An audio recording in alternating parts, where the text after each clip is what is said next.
하나님의 가운데 저희가 단기 선교 잘 마치고 왔습니다. 그 선교팀이 여러분 요르단 잠깐 봤지만 태양이 뜨겁습니다. 근데 그 눈에 가면 이제 시원한데 저희 선교팀이 뜨거운 태양볕 아래서 한 영혼을 만나기 위해서 많이 걸어 다녔습니다. 이유는 하나입니다. 우리를 사랑하시는 주님이 그들도 사랑하시고 또 우리를 찾으시는 그 주님이 또 잃어버린 한 영혼을 찾고 계시기 때문에 어떻게 하면 그 예수님의 사랑을 전할 수 있을까, 그 마음 하나였습니다. 힘들었지만 힘들지가 않았습니다. 왜냐하면 주님의 사랑이 우리를 붙잡아주고 있었기 때문에 그렇습니다. 신앙생활이 그렇습니다. 여러분, 우리가 주님을 사랑하는 마음으로 하면 어떤 어려움도 이길 수 있습니다. 오늘 성가대원들 아마 아침 일찍 아마 8시 좀 넘어서 9시에 나와서 연습하고 어떤 분들은 오후 늦게까지 봉사합니다. 평일보다 주일이 더 힘든 분들도 아마 계십니다. 그런데 힘들지만 힘들지 않는 이유는 주님을 향한 사랑으로 봉사하기 때문에 그렇습니다. 근데 사랑이 없으면 봉사는 둘째치고 예배 드리는 것도 부담입니다. 주님을 향한 사랑 없이 의무로 신앙생활 하면은요, 주일날 교회 오는 것도 힘듭니다. 여러분, 신앙생활은 주님을 향한 사랑으로 하는 겁니다. 오늘 여러분 이 예배를 통해서 정말 내가 주님을 사랑하고 있는지 다시 한번 확인하는 시간이 되면 좋겠습니다. 이유가 있습니다. 그것이 예수님을 믿는 자의 모습이기 때문에 그렇습니다. 우리가 지난 시간에는 예수님을 믿는 자는 날마다 빛으로 나아간다는 말씀을 나눴습니다. 그 말은 뭐예요? 날마다 회개하는 자가 된다는 겁니다. 내가 작은 죄를 지었어도 주님 앞에 그 죄를 가지고 나아가는 겁니다. 그렇게 매일매일 주님 앞에 회개하며 죄사함의 은혜를 누리는 것, 그것이 주님과 교제하는 사람입니다. 그러나 우리가 한 가지 기억해야 될 게 있습니다. 우리의 모든 죄를 다 용서해 주시는 그 죄사함의 은혜는 우리로 하여금 더 이상 죄를 짓지 말라는 하나님의 뜻인 겁니다. 오늘 본문 1절 말씀을 우리 함께 읽겠습니다. 1절 말씀 같이 읽겠습니다. 나의 자녀들아, 내가 이것을 너희에게 쓰면 너희로 죄를 범하지 않게 하려 함이라. 네, 여러분 보세요. 우리가 지난 시간에 나눴던 요한일서 1장 5절부터 10절까지는 우리가 어떤 죄를 지었다 할지라도 주님 앞에 나아가면, 회개하면 예수의 피가 우리의 모든 죄를 다 용서해 주신다는 말씀이었습니다. 근데 이 말씀을 오해하면 안 돼요. 이 말씀을 마치 그럼 죄 져도 되겠네, 어떤 죄를 져도 주님이 다 용서해 주시니까 괜찮네 라고 생각해서는 안 됩니다. 그것은 하나님의 은혜를 크게 오해하고 있는 것입니다. 로마서 6장 1절 2절에는 분명히 우리에게 이렇게 말씀하고 있습니다. 로마서 말씀 함께 읽겠습니다.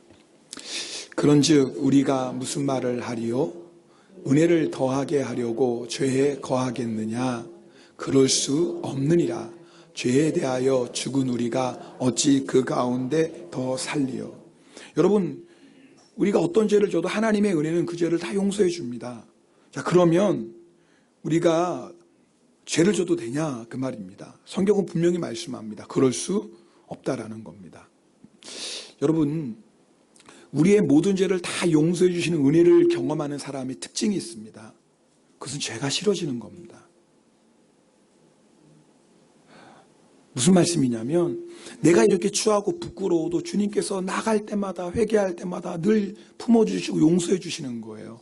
여러분, 그 죄사함의 은혜를 경험하는 사람이 어떤 마음이 들겠어요? 죄 져도 괜찮네, 용서해 주시잖아. 절대 이런 마음 들지 않습니다.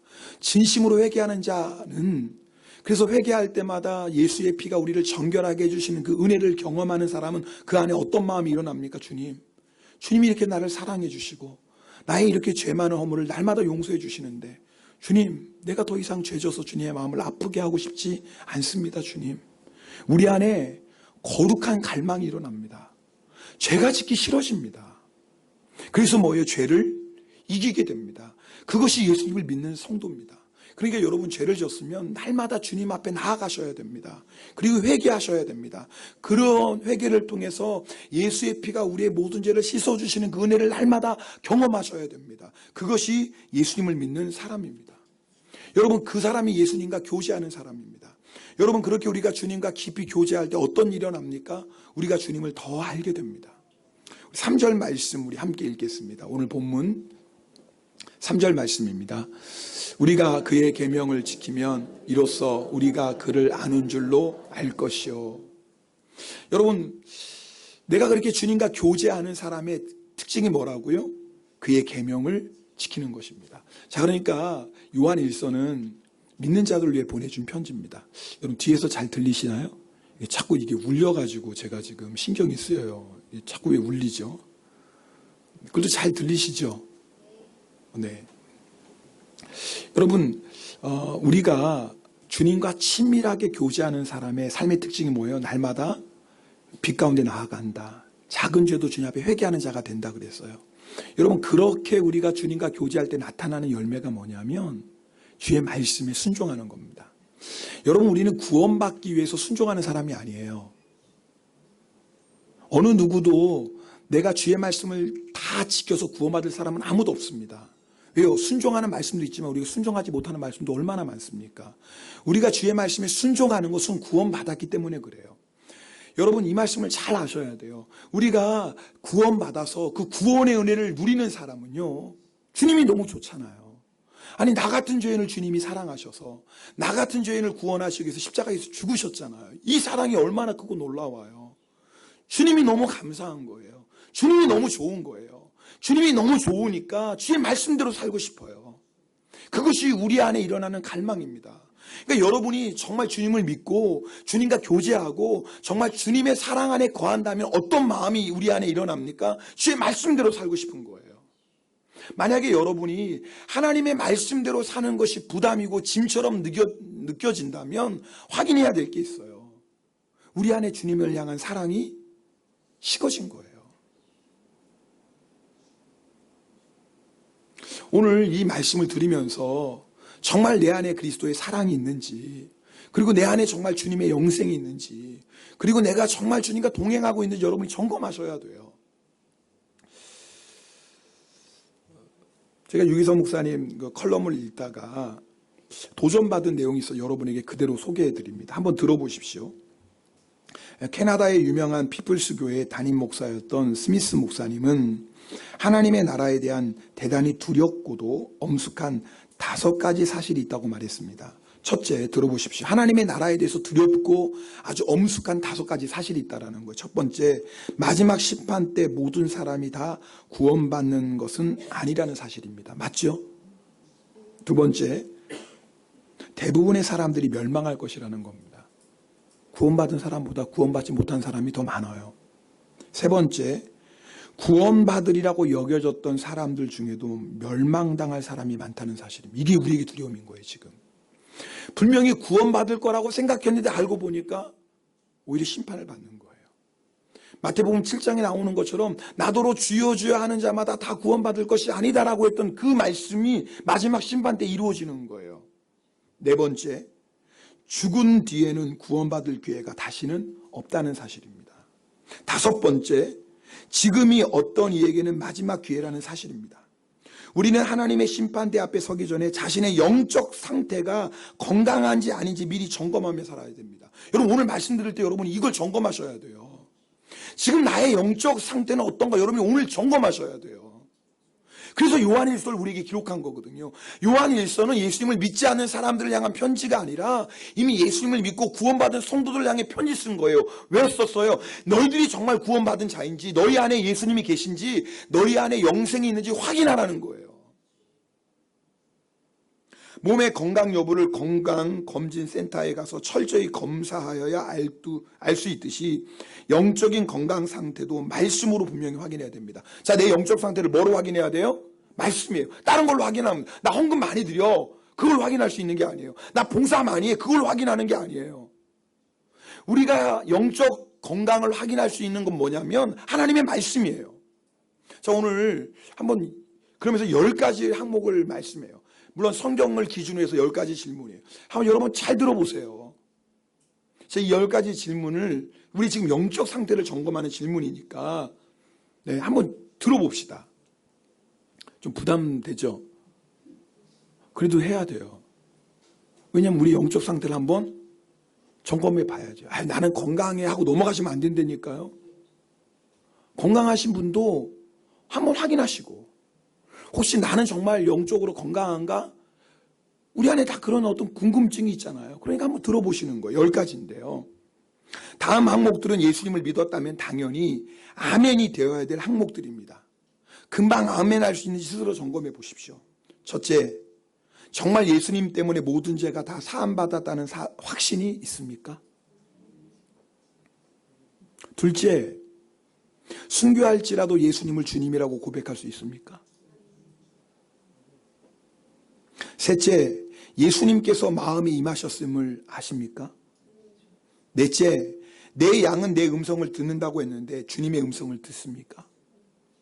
다섯째, 예수님을 믿은 후 두려움과 염려가 다 사라졌습니까? 갈수록 아멘의 소리가 이제 없어지고 있어요, 지금. 처음에는 아멘이 크게 했는데. 여섯째, 예수님이 목자가 되셨으니 이제 부족한 것이 없습니까? 일곱째, 은밀한 죄가 사라졌습니까? 여덟째, 오늘 죽어도 천국에 갈 준비가 되셨습니까? 아홉째, 원수도 사랑하게 되었습니까? 10번째, 자아가 죽었습니까? 이것은 성경에 기초한 질문이에요. 그냥 유목사님이 스스로 만들어낸 질문이 아니라 성경을 기초해서 한 10가지 질문. 자, 여러분 10가지 가운데 정말 확신 있게 아멘이 다 되십니까? 여러분, 이 질문은 부담이 되지만 너무나 중요한 거예요. 정말 내가 예수님을 믿고 있는지, 정말 내 안에 영생이 있는지 확인하는 질문이에요. 어떤 분들은 전부 아멘일 겁니다. 그럼 감사한 거예요. 그러면 지금처럼 열심히 신앙생활 하세요. 근데 어떤 분들은 아멘이라고 대답할 수 없는 분들도 있을지 모르겠어요. 그럼 어떻게 해요? 지금까지 그냥 이렇게 왔다 갔다 했으니까 그냥 왔다 갔다 해야지. 이러면 안 돼요. 여러분, 이 스미스 목사님이 하나님 나라에 대한 5가지 엄중한 사실, 마지막 심판이 있다는 거, 마지막 심판 때 멸망당할 사람이 더 많다는 거, 심지어는 구원받았으리라고 여겨졌던 사람들 중에도 멸망당할 사람이 있다는 거, 이거 너무나 두려운 일이에요. 그러나 저는 이 5가지 말씀 가운데 4번째, 5번째 소망이 있다고 생각해요. 들어보세요. 죽은 뒤에는 구원받을 기회가 없다는 사실이에요. 이 말은 뒤집어보면 뭐예요? 살아있을 때는 구원받을 기회가 있다. 여러분 다 살아있죠? 살아있잖아요. 그리고 오늘 교회에 오셨잖아요. 5번째, 지금이 어떤 이에게는 마지막 기회라는 사실이다. 근데 중요한 건 오늘 예배에 나온 여러분들은 지금 기회가 있어요, 없어요? 있어요. 그러니까 이게 우리에게 소망인 거예요. 만약에 첫 번째, 두 번째, 세 번째로 끝났다면 이게 얼마나 두려운 일이에요. 근데 놀라운 사실은 아직은 기회가 있다는 거예요. 적어도 오늘 주님 앞에 예배드리 나온 여러분들에게는 기회가 있어요. 어떻게 하면 돼요? 내가 죄인임을 인정하면 돼요. 나의 죄를 회개하면 돼요. 그리고 회개할 때 예수님의 십자가의 피가 우리의 모든 죄를 다 씻어주시는 걸 믿으시면 돼요. 할렐루야. 그리고 이제는 뭐예요? 값없이 나를 구원해 주신 그 은혜에 감사하며 주님을 사랑하며 주의 말씀에 순종하는 자가 되는 거예요. 그러면 마지막 하나님의 나라의 심판은 우리에게 두려움이 아니라 기쁨이 되고 감격이 될 거예요. 6절 말씀 함께 읽겠습니다. 오늘 본문 6절입니다. 같이 읽겠습니다. 그의 안에 산다고 하는 자는 그가 행하시는 대로 자기도 행할지니라. 자, 여러분 이 말씀을 현대인의 성경으로 읽어보면 이렇습니다. 일본어 성경에도 좀 자세히 나와 있는데 현대의 성경 읽겠습니다. 네. 네. 없으면 제가 읽을까요? 네. 여러분 우리 일본어로 한번 읽어볼까요? 시작. 가미노 우치니 토도마테 이루토 이유모노와 지분데모 그리스도가 아유마레타 요유니 아유마나케레바 나리마세. 자, 이 말이 뭐예요? 하나님 안에 있는 사람은, 여기 나왔네요. 감사합니다. 읽어볼까요? 시작. 하나님 안에서 산다고 하는 사람은 예수님이 사신 것과 똑같이 살아야 합니다. 자, 보세요. 자, 오늘 이 말씀을 들으면서 적어도 우리가 주님을 믿는 사람이라 이런 반응 보이면 안 돼요. 사람이 어떻게 예수님 저하고 똑같이 살 수 있어? 이게 불가능하지. 성경 말씀은 그렇게 얘기해도 어떻게 우리가 예수님하고 똑같이 살 수 있어? 이런 마음 가지면 돼요? 안 돼요? 안 돼요. 왜요? 하나님이 우리가 순종할 수 없는 것을 말씀하시는 분이 아니에요. 여러분, 제가 연약하고 죄 많은 저도 우리 자녀에게 무엇을 명령하면 자녀에게 못하는 거 절대 말하지 않습니다. 우리 아이가 할 수 있는 것만 명령합니다. 하나님이 우리에게 실수가 없으신 하나님, 전능하신 하나님, 자비와 긍휼이 많으신 하나님께서 우리에게 명령하셨다면 우리가 할 수 없는 명령 하시지 않았다고요. 그러니까 우리가 예수님처럼 살 수 있어요, 없어요? 크게 대답하셔야 돼요. 할 수 있어요, 없어요? 있어요. 아멘. 여러분, 이 믿음이 있어야 기도한다니까요. 그래서 성령 보내주신 거 아니에요. 우리의 힘과 우리의 노력으로는 예수님처럼 살 수 없지만 그래서 예수의 영이신 성령을 보내주셨다고요. 그러니까 성령이 우리 안에 계시기 때문에 내가 주님처럼 살 수 있습니다 하고 기도할 수 있다고요.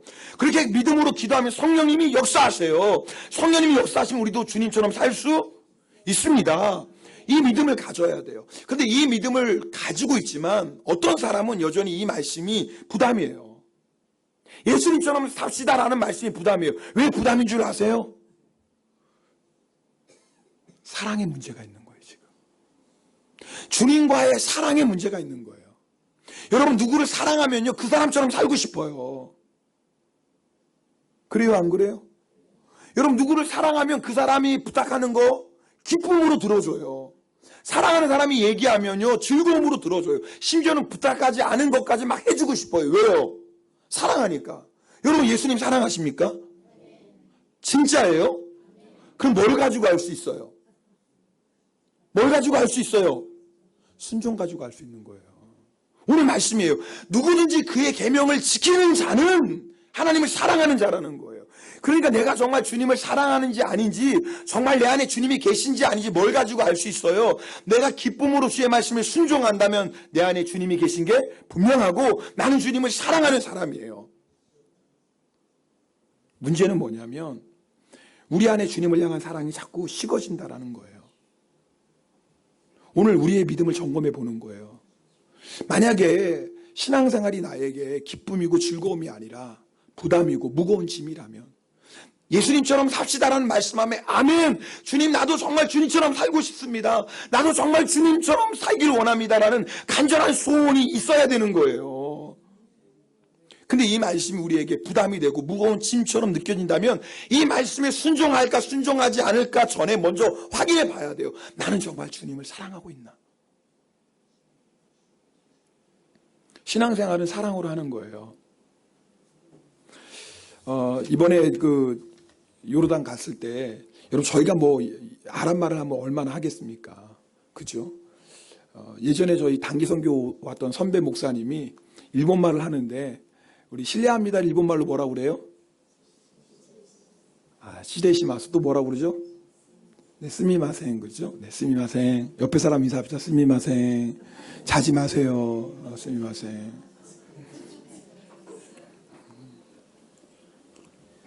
근데 그 목사님이 스미마생을 했는데 스시마생. 스시마생. 제가 그랬어요 이번에. 여러분이 아랍 국가의 인사가 살람 알레이쿰이에요. 살람 알레이쿰. 근데 제가 어떻게 인사해요? 알람 살레이쿰. 살람을 알람이라고 그랬어. 하고도 이상해. 살람 알레이쿰이 하는데 알람 알레이쿰. 여러분 무슨 전도를 하겠어요 사실. 우리가 아랍 말을 얼마나 하겠어요. 그런데도 갔어요. 이유는 하나예요. 순종하는 거예요. 어떤 팀은 정말 20km 이상을 걸었어요. 여러분 뜨거운 때학볕에서 20km 이상을 걸었다고 생각해 보세요. 우리 팀은 아니었습니다. 여러분 잠깐 쉰다고 누가 뭐라고 하겠어요? 누가 20km 걸어고 얘기한 거 아니에요? 아무도 얘기하지 않았어요. 그런데도 왜 20km를 걷습니까? 이유는 하나예요. 주님이 찾으시는 한 영혼 찾으려고. 주님이 찾으시는 한 영혼. 99마리 양을 놔두고 잃어버린 그 한 마리 양을 간절히 찾으시는 우리 예수님, 그 예수님의 마음 가지고 20km를 걸어가면서 주님이 예비하신 그 한 사람 만나려고. 세상 사람이 보면 미쳤죠. 미친 거예요, 완전히. 그 비싼 돈 내고 경비에 합쳐서 그 비싼 경비 내고 기껏 해가지고 요르단 와서 뭐 하고 있어요? 20km 동안 걷는 거예요. 뜨거운 때 한 표 다 돼서. 세상 사람들이 완전히 맛이 갔어요. 낭비도 이런 낭비가 없어요. 맞아요. 여러분, 우리가 주님을 사랑하는 건 낭비예요. 근데 그건 거룩한 낭비예요. 여러분, 누구를 사랑하면 경제적인 논리에서 떠나게 됩니다. 여러분 아시죠? 누구를 사랑하게 되면 더 이상 계산 안 해요. 누구를 사랑하게 되면 손이 이거 필요 없어요. 그냥 사랑하면 이제는 경제적인 논리를 벗어나요. 다 줘요. 내가 주는 것에 대해서 그 사람이 나에게 보답하지 않아, 이건 이제 관계없어요. 사랑하면 그 사람이 줘도 안 줘도 상관없어요. 사랑하면 그냥 다 쏟아 부어줘요. 부모가 그런 거 아니에요? 여러분 중에 자녀 기르면서 내가 이놈 잘 키워가지고 나중에 잡아먹어야지, 이런 분이 어디 있어요? 부모님들 있어요, 없어요? 없지요. 내가 이놈 잘 키워가지고 어떻게 출세시켜가지고 돈 많이 벌어서 그 다음에 날 어떻게든지 돈 그냥 용돈도 많이 주고 봉양하게 해야지, 이런 목적으로 자녀 기르는 부모가 어디 있어요? 하기사 있을지도 몰라. 세상이 요지경이라서. 근데 정상적인 부모는 그런 마음 없어요. 사랑하면 계산이 되지 않아요. 여러분, 그 선교팀이 그 더운 여름에 땀 흘리면서 20km를 왜 걸어가요? 누가 시켰다면 죽어도 안 해요. 사랑인 거예요. 주님을 향한 사랑이에요. 사랑하니까 순종하는 거예요. 근데 순종하니까 주님을 향한 사랑이 더 커져요. 여러분, 이거 아세요? 여러분, 만약에 여러분 안에 주님을 향한 사랑이 식어졌다면, 분명히 그런 분 있잖아요. 맨 처음에는 기쁨으로 신앙생활 했는데, 기쁨으로 봉사했는데 어느 순간 이게 부담이 되었어. 오늘 주 예배도 그래요. 어느 때는 정말 내가 주님 앞에 나오는 게 너무 기쁘고 예배 드리는 게 막 기다려지고, 그런데 어느 순간부터 주 예배가 부담이야. 아, 오늘도 교회 가야 되는데 비가 오는데, 아, 오늘도 교회 가야 되는데 뜨거운데, 아, 오늘도 교회 가야 되나, 이렇게 날씨가 좋은데 좀 놀러 가면 안 되나. 아, 교회에 가고 오는 시간도 아까워요. 언제 왜 이렇게 우리가 됐죠? 아침부터 밤 늦게까지 봉사해도 그렇게 기쁨으로 봉사했다가 어느 순간부터 봉사가 불평이 되고 원망이 되고, 봉사 안 하는 사람 보면은 비판하고 정죄해요. 저 사람은 집사인데 왜 봉사 안 해, 저렇게. 왜 이렇게 우리가 됐죠? 이유는 하나예요. 사랑이 없어요. 사랑이 식어졌어요. 사랑이 식어지고 나니까 율법적으로 신앙생활해요. 의무적으로 신앙생활해요. 기쁨도 없고 감격도 없어요. 그래서 내가 조금 잘하는 것 같으면 어떻게든 나를 자랑하고, 잘못하는 사람 보면 비판과 정죄하고. 왜 우리가 이렇게 신앙생활하죠? 심지어는 우리 사랑을 회복해야 됩니다 하고 얘기해도 더 이상 마음에 부딪힘이 없어요. 아, 그냥 이렇게 예수 믿는 거지 뭐. 아, 무슨 뭐 사랑을 또 뭐 회복하고 뭐 또 열심히 하고 뭐 교회에서 특세하는 건 특세하는 거고, 뭐 은혜 받을 사람 은혜 받는 거고, 열심히 하는 사람 열심히 하는 사람이고, 나는 그저 이렇게 하는 거지. 여러분, 만약에 우리 마음이 여기까지 갔다면 이거 지금 심각한 거예요. 이거 지금 심각한 상황이에요. 그냥 넘어갈 문제가 아니에요. 주님과 우리의 관계는 사랑의 관계이기 때문에 그래요. 그러나 여러분 아셔요? 오늘 그래도 주일날 여러분이 의무적으로 왔던, 마지못해 왔던, 그래도 오늘 여러분 이 자리에 앉아있는 여러분 안에는 비록 메말라 버렸다 할지라도 작은 물줄기 같은 주님을 향한 사랑이 있다고요. 여러분 안에 그 사랑이 있어요. 여러분이 그 사랑을 주목하셔야 돼요. 여러분 안에 작은 물줄기와 같은 정말 그 주님을 향한 사랑을 여러분이 집중하셔요. 그러면 반드시 여러분 안에 주님이 주시는 감동이 있어요. 그 작은 감동에 순종하세요. 여러분, 주님은 우리가 순종 못할 거 말씀하시지 않습니다. 우리의 수준을 알아요. 그래서 주님이 우리에게 어떤 감동을 주신다면 우리가 순종할 수 있는 감동만 주시지, 순종하지 못할 감동을 주시지도 않아요. 그러니까 걱정할 거 없어요. 그러나 여러분이 좀 부담되는 것 같고 힘들게 느껴져도 주님이 주시는 감동이라면 그것을 뭐 하시라는 거예요? 순종하세요. 그게 사랑의 회복의 시작이에요. 순종하시면 어떤 일이 일어나는 줄 아세요? 그 순종을 통해 주님을 향한 사랑의 문이 열리기 시작해요. 이미 주님은 우리를 사랑하세요. 그 증거가 뭐예요? 오늘 여러분 여기 앉아 있잖아요. 주님이 사랑하지 않는데 오늘 여기 앉아있을 사람은 아무도 없어요. 오늘 여러분이 이 자리에 앉아있는 것 자체는 주님이 여러분을 사랑해서 부르셨다는 증거예요. 문제는 주님은 우리를 변함없이 사랑하는데 주님을 향한 우리의 사랑이 자꾸 변하는 거죠. 주님을 향한 우리의 사랑이 자꾸 식어지는 거죠. 이게 문제죠. 자, 그럼 식어졌던 사랑이 어떻게 다시 회복될까요? 순종하세요. 작은 거라도 순종하세요. 순종하면 그 순종을 통해서 주님을 향한 사랑이 조금씩 회복되기 시작해요. 회복되면 또 그 회복된 사랑을 가지고 또 순종하세요. 순종하면 또 어떻게 돼요? 주님을 향한 사랑이 더 자라나요. 그러면 자라난 그 주님을 향한 사랑을 가지고 또 순종하기로 나아가는 거예요. 그럼 어떻게 되죠? 그 순종을 통해서 주님을 향한 사랑이 더 커져요. 이번에 제가 요르단 선교 갔다 와서 한 게 별로 없어요. 정말 그래요. 복음을 전한 거 딱 2사람에게 복음 전했어요. 구체적으로 복음 전하는 거. 말이 돼야지. 그것도 이 복음 있는 거 들려주고 예수님 영접하겠냐고. 어떻게 보면 정말 한 일이 정말 경제적인 논리가 너무너무 안 맞아요. 낭비 같아요, 낭비. 근데 제가 한 가지 느낀 게 있어요. 그렇게 아무것도 한 것 없는 것 같아요. 주님이 너무나 사랑하시는 거예요. 아니, 그 주님의 사랑을 제가 더 깊이 느끼는 거예요. 이상하죠? 제가 한 건 아무것도 없는데 그저 저는 순종한 것 뿐인데 그 순종을 통해서 내가 주님을 더 사랑하게 되는 거예요. 마리아가 예수님 머리에 향유를 붓습니다. 300데나리온이에요. 여러분, 그 당시 노동자의 하루 품삯이 1데나리온이에요. 그러니까 300데나리온 어떤 돈이 1년 동안 수입을 한 푼도 쓰지 않고 모은 돈이에요.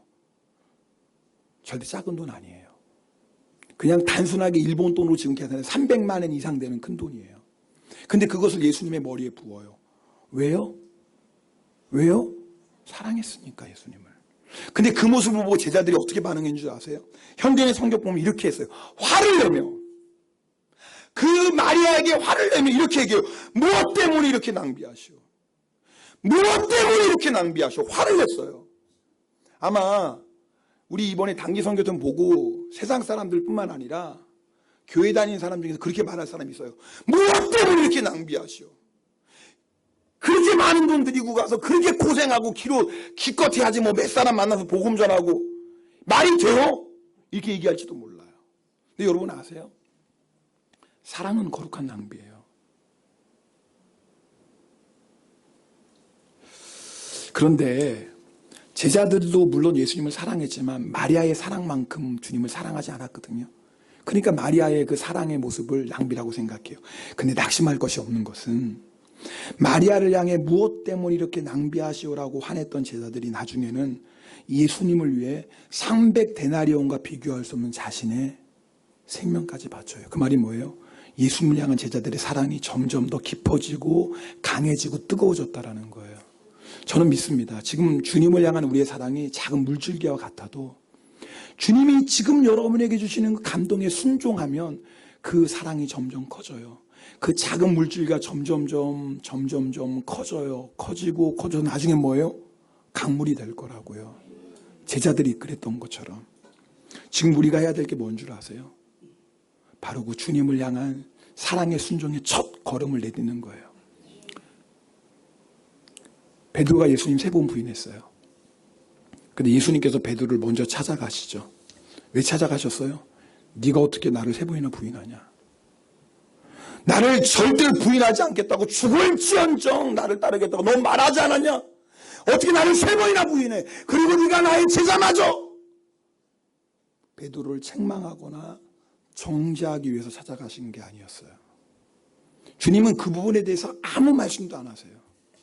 그리고 한마디 물으세요. 베드로야, 네가 이 사람들보다 나를 더 사랑하느냐? 여러분, 우리도 똑같아요. 여러분이 지금 어떤 실패와 어떤 부끄러운 죄 가운데 있다 할지라도 주님이 오늘 우리에게 확인하는 건 딱 하네. 너 어떻게 그런 죄를 질 수 있어? 네가 어떻게 나를 믿는다고 하면 어떻게 네가 그럴 수 있어? 주님 우리를 책망하시고 정죄하시는 게 아니라 베드로를 찾아가신 예수님 지금 이 시간에도 말씀으로 우리 가운데 오셔서 우리에게 확인하시는 건 오직 하나예요. 너 나 사랑하는 거 맞니? 비록 네가 넘어지고 연약한 가운데 있지만 너 나 사랑하니? 이거 하나 물으세요. 왠 줄 아세요? 사랑이 전부니까. 베드로의 대답도 너무나 간단해요. 변명하지도 않았어요. 주님의 대답이 네 주님, 내가 주님을 사랑합니다. 그게 전부였어요. 그 한마디 베드로의 사랑의 고백을 듣고 예수님은 베드로를 다시 세워주십니다. 여러분 오늘도 똑같습니다. 오늘 이 시간에 주님께 진정한 사랑의 고백을 드리길 원합니다. 그리고 사랑의 고백을 드리는 가운데 여러분 안에 분명히 주님 주시는 감동이 있어요. 그 감동을 거절하지 마세요. 여러분 우리가 사랑 없이 냉랭하게 의무적으로 신앙생활 할 수 없잖아요. 이렇게 좋으신 주님 섬기면서 우리가 이렇게 어떻게 차가운 마음으로 굳어진 마음으로 습관적으로 형식적으로 여전히 계산기 손에 잡고 신앙생활 하시겠어요? 언제까지? 오늘 주님께 사랑의 고백을 드립시다. 그러면 주님께서 우리에게 감동을 주실 거예요. 그 감동에 순종의 발걸음 내디디시면 돼요. 주님이 아세요. 우리 함께 이 시간에 찬송하고 기도하겠습니다.